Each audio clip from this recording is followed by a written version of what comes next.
everybody. Eddie Williams Sellers coming to you from East Point this morning. It is 7:24. Sitting out here this morning. It's a little bit of chill in the air. You can feel the storms coming. I think today when the storms all start blowing around and getting here, I'm just going to go to bed. Lay there in my bed and flip channels and look out the window and watch the storms kind of swirl around. But good morning, everybody. Hope you're doing okay. It's Wednesday, isn't it? Well, it's Wednesday. Let's do the Morning Post this morning. They say the storms are heading into Atlanta today with high winds and hail and possible tornadoes. The weather's been strange so far this summer. It's been odd here in Atlanta. The birds are loud out here. You can probably hear them. It feels balmy. Balmy's a odd word, isn't it? Wind, I find a strange thing. It can blow on your ankles, but not on your face. It's weird, isn't it? The Republicans snuck in a $1 billion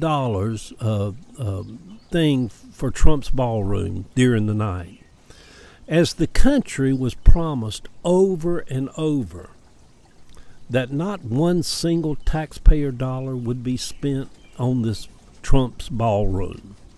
He'd stand up there every day and say him and his rich friends are paying the $400 million to build the ballroom. Y'all know rich people are cheap and they're stingy, especially the richer the people get. And they ain't going to give a dime for that ballroom, y'all. What kind of suckers are you to believe that kind of foolishness? Oh, Trump's paying for it. Trump ain't paying for shit. He probably wouldn't give you a nickel to buy a piece of bubble gum. But the Republicans snuck in that $1 billion allocation for the ballroom during the night. None of that was true. None of it. We are living in such lying times, y'all. Lying times. I hope some of the scripture is true, where the scripture says that all liars shall have their part, their place in the lake of fire. I'm feeling vengeful this morning, ain't it? Sometimes I wish there was a hell and people get their just rewards at the end of it, although no matter how horrible somebody is, there is no reasonable way that any human soul should ever spend an eternity burning in a lake of fire. Oh, that's such a bunch of bullshit. Stop believing all that kookiness. Good Lord. I watched a few minutes of that California debate last night, maybe 15, 20 minutes of it, and I'm like, good Lord, that's a bunch of foolishness out there that was on CNN last night. Had all 7 candidates on stage. Politics is just awful, y'all.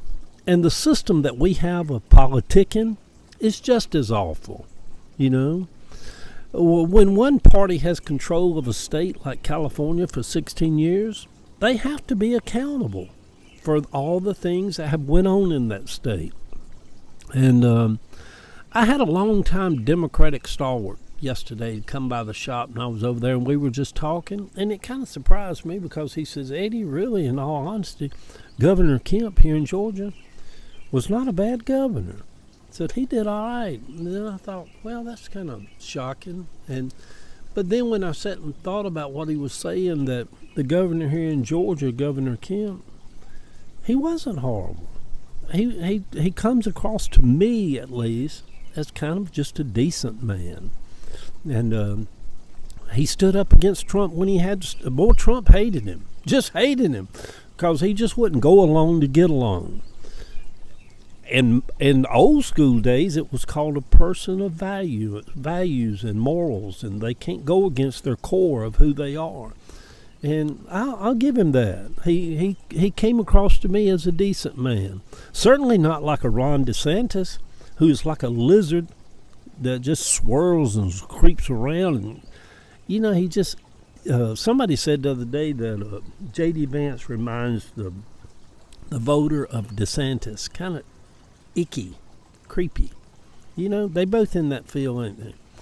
Governor Kemp, yeah, he got us through some hard times, the pandemic and COVID, and riots in the street when Keisha Lance Bottoms, who I hope y'all people considered not voting for, and vote somebody in there that can carry Georgia in the Democratic nomination process to be governor of Georgia.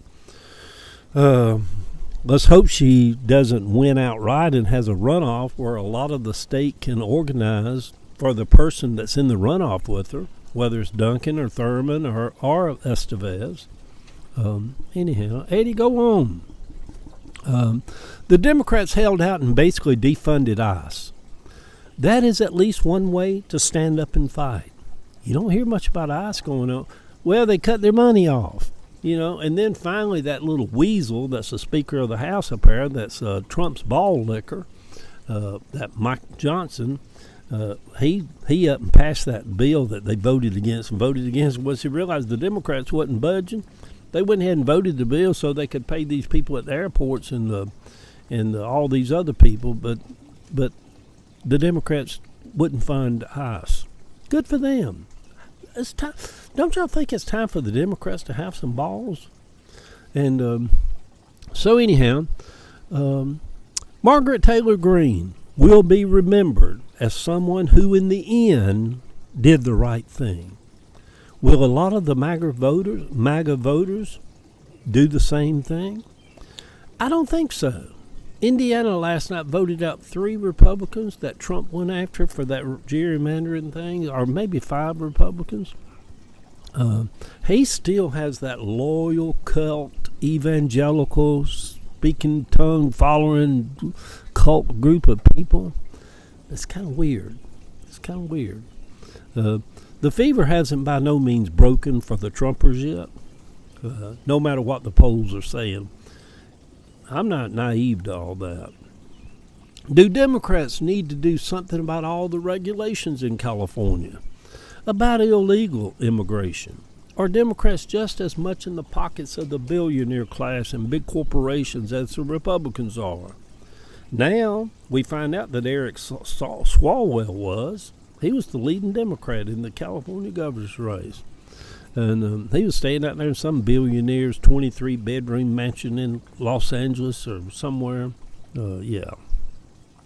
And y'all like me. Now that all that came out about him, and I just look at pictures of him now, well, why didn't we see that? He even looks like a creep, don't he? He just looks creepy when he talks. You know, it's something when you have a vision of somebody and the truth come out about him, and then you're like, oh, yes, indeed. It does. He does come across that way, doesn't he? So anyhow, if we look around, it seems that all of the politicians of yesteryear have died off. We are living in a new world of politics. Things can never go back. Going forward, the Democrats had better wake up, learn to fight in a new way. Democrats need to get things done. They don't need to go in there and just kind of park themselves down and pass a little something or whatever. They need to go in there and shake up government and get things done. We're living in a new world. The same old won't cut it anymore with the voter. The Democrats need a new issue to galvanize the country around. Just being against Trump won't cut it anymore. What about this? How about doing away with the Electoral College, where somebody's vote in a little town in Florida is just as important as somebody's vote in Utah? Restructure government in Washington, redo the Supreme Court, and maybe even the Congress, how it operates. Why do we need 435 members of bullshitters sitting up there? Maybe we cut that down to just 2 congressmen a state, like 2 senators a state, so we can put the blame on who the blame should go on, instead of them getting lost in that 435. Medicare for all, single-payer insurance. The country overwhelmingly wants that. A big pharma and corporations won't allow that to happen. Term limits, finally, term limits. Pass legislation to protect abortions for all people in every state. And it doesn't need to be a hodgepodge of things, but at least a single issue that resonates with people and will give people a reason to vote for a Democrat, other than Trump is horrible. And Trump is horrible, but so is the voter. Good Wednesday morning, sweet people. Be sure to take care of yourself today. Sometimes a really long walk or a long, warm, hot shower can do wonders for self-care. The picture over on my Facebook page. I finally connected to London on this last trip. Once that happens, it opens a door that allows me to see a city in a whole new light. Good morning, everybody. Eddie Williams Sellers. Wake up. Wake up. Hey, hey, baby. I want to know if you'll be my girl. Let's get up and go get some shit done today.